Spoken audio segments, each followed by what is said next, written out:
Welcome back with the Coffee Doctors. In this episode, we're going to talk about upgrades in general. What would the doctors recommend? Would you buy a new coffee grinder, and which grinder would you buy?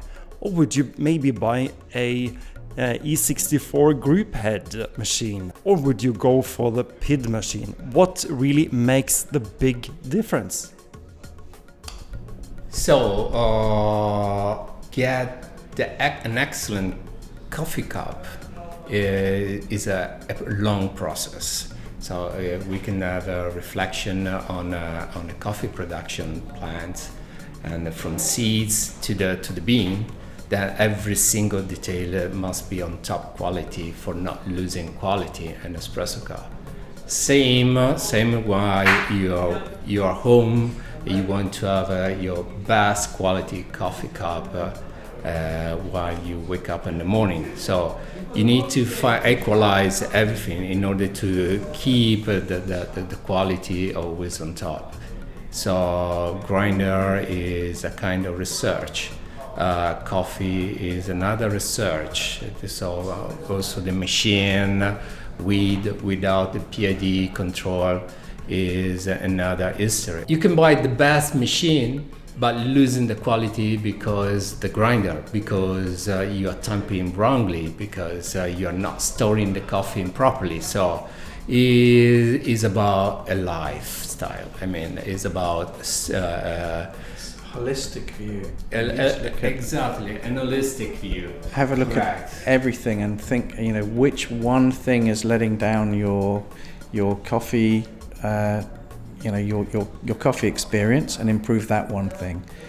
In an ideal world, you buy everything perfect, but that's not. We don't live in that world. Exactly. So I'm going to the doctor. I'm just asking for one pill, and the doctor just says I have to kind of rearrange all my life and my life philosophy as well. I mean, what are they going to do? They're going to tear me apart. The coffee market is quite unique because all people involved in the coffee market are open to any discussion. So you can learn from some people how to tamp a coffee, some others which machine model to buy, which grinder, which coffee, and then the coffee community also is a kind of event where you can taste different kind of coffee and the procedure to brew that specific coffee. So it's always a relation and a possibility, an opportunity to grow in an excellent and a very passionate people community. Don't forget, maybe the one thing you can improve the most is by looking at the water you use. Yeah. It might not cost you anything to improve your coffee, just by looking at which water you use, and you could improve something without having to spend any money at all. Just a thought. And saying that, what would be the problem with the water people are using? I'm from Norway. We don't have too much calcium in the water. I know in Italy and Britain there's a lot of calcium in the water. Would that be the greatest problem, or is that positive? Or what's the trouble with the water? It can be yes, it can be not. If you're using a machine like this, you have a water reservoir, so you have a chance to buy different kind of water through the supermarket and choose the best blend can fit in a specific coffee. If you change water using the same machine technology, using the same coffee, same process, the coffee is delivered differently.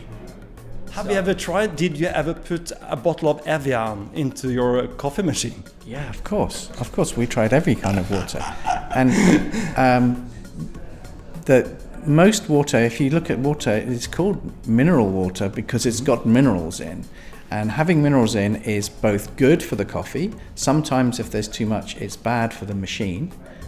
But having a balance, there are many books nowadays that talk about what balance of minerals makes the best coffee, and how what you can get from the tap may not be as good as what you can buy in a bottle somewhere. But yeah, there's the other way around. Yeah, or the other. Yeah, indeed. So you can get water, mineral water, with too many minerals, or with too many of the wrong minerals. So it's worth investigating, reading. The internet is a great place. And then it's a matter of taste. If you just buy different kind of bottle with the different minerals content, you can taste the water, and then you can understand which water can better fit to a specific coffee. Okay, so we were trying to talk about upgrades, and we end up talking about water, which is just brilliant. And from what I hear, maybe your answer is like, speak to people and educate yourself, and just you need a lot of time to find out. And I'm going straight back to the house, and I'm gonna pour 2 bottles of Evian into my water reservoir to see what happens to my espresso.